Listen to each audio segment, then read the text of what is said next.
Hello, I'm Dr. Brent Gibson, and common patients that we see are runners or athletes. The question that I'm commonly asked is, what do you need to do to minimize injury? Is it a shoe problem? Is it the way I run?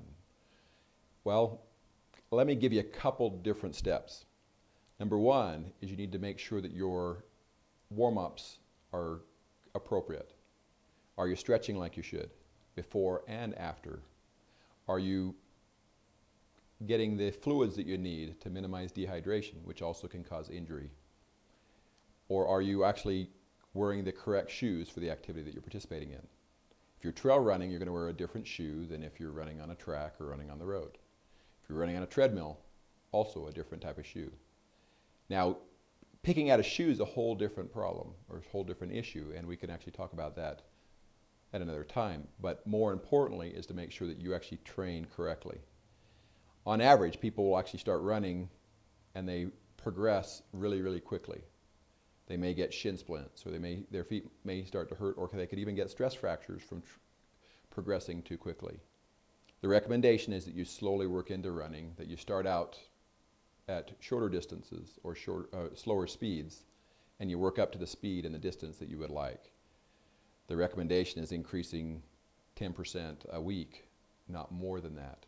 Now, there are some individuals that are able to run further distances and so forth, but if you're careful and you work into it slowly, even limiting what kind of activities you'll do on what days, you can actually limit the chances of having an injury. The other thing is what kind of socks you should wear. The best types of socks are those that are made of synthetic materials, that are a combination typically of cotton and some other synthetic material.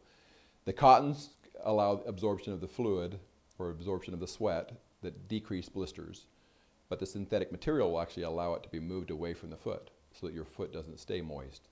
We usually get blisters or sores from running because our feet are staying too moist in the socks that we're wearing.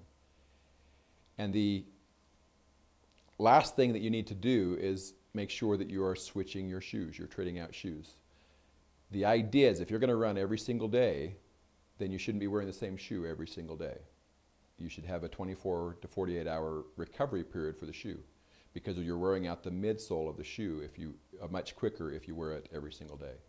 So by giving 24 hours, by having 2 pairs of shoes, for example, you can actually allow the shoe to recover and they will last you much longer.